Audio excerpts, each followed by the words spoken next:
camera appears. I saw an interesting video on the Let's Talk Tabletop channel last week. The channel is more concerned with 40k, but also has many approaches beyond that. The title of this video was "Why Do I Keep Losing?" I will put a link down below.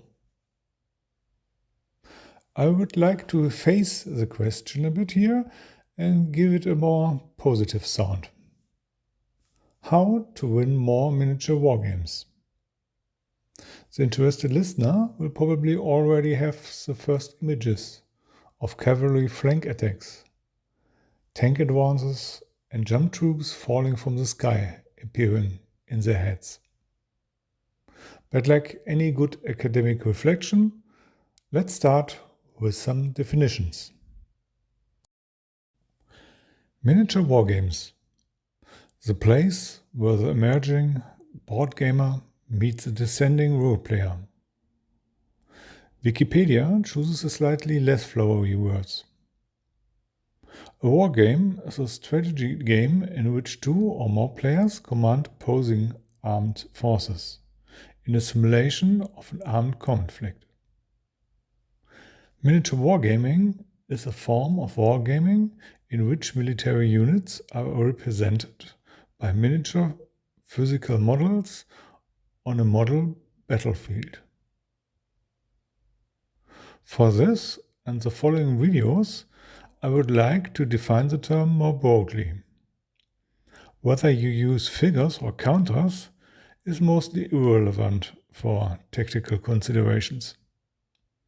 The following thoughts can also have limited use for board games or even role-playing games. What's more important is that the more flexible you can act in a game, the more options you have. For example, free movement on a playing area offers more options than hexes, both positive and negative. Winning. At first, winning sounds relatively simple as a concept. But here too the crux lies in the details. Does winning mean eliminating your opponent at all costs? Or is a nice, exciting game a win? We should first be clear. What do I want? Why am I even playing? About 20 years ago, I read an article in a fanzine about Warhammer tournaments in the United States, especially Baltimore. The author reported that in addition to the performance of the army and its painting, another criterion was fairness of the player. Incidentally, all 3 points had a similar strong rating. Maybe one of you has experience with this tournament and can confirm or falsify its design. I would find that very interesting. The article even went so far to state that one player brought wine samples with him, which he offered to his teammate, no longer his opponent. White wine or red wine. Whether the story is true or not, I found it very motivating, and we tried to play our games in this spirit. You can see from this example that winning can really be judged very differently. Unfortunately, I have to concentrate on tactical winning from now on. Everything else that makes a game beautiful and entertaining, I have to leave to you first. But think about it and discuss it with your fellow players. I think we have now sufficiently defined the subject area. So let's come to the first point, which is downright trivial, but so often underestimated. Know the rules. The rules usually encompass more than one intuitively assumes. Of course, you should know the basic rules of movement in combat. Under what conditions is this unit eliminated?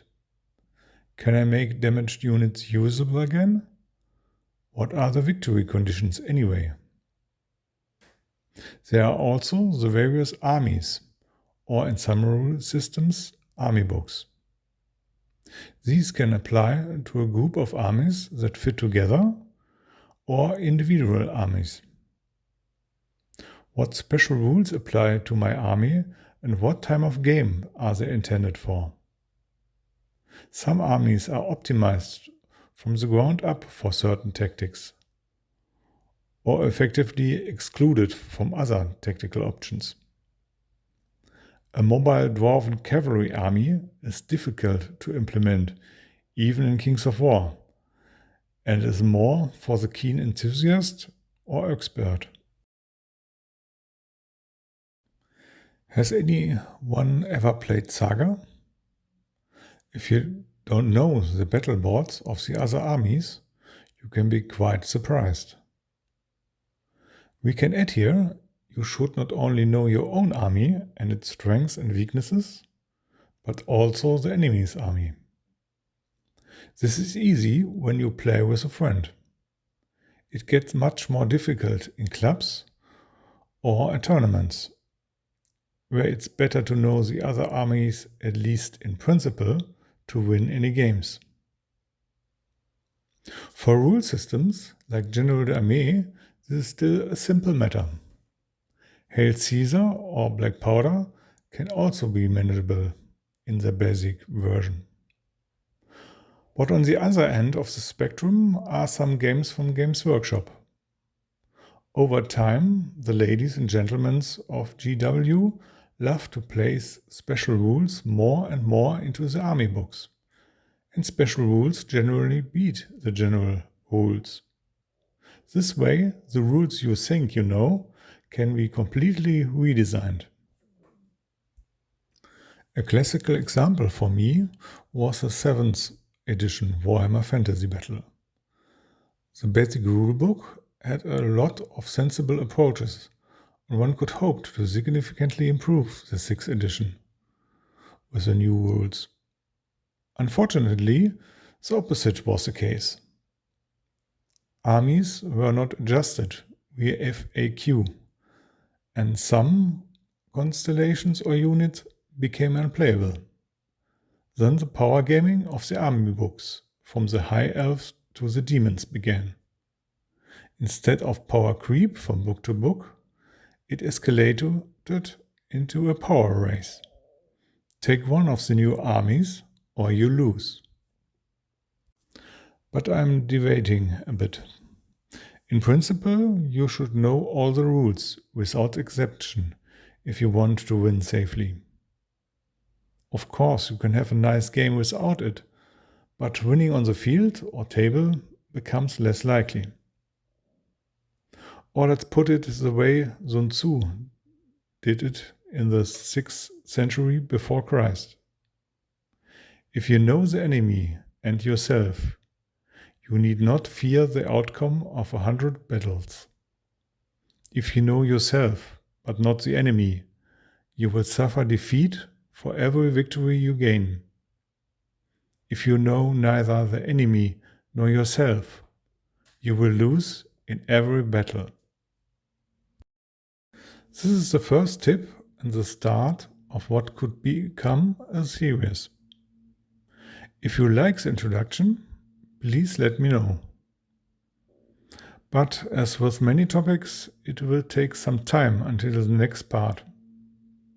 Good things need to be well thought out. Please feel free to write specific questions or key topics in the comments. So that's it for the first part. Till then, and take care.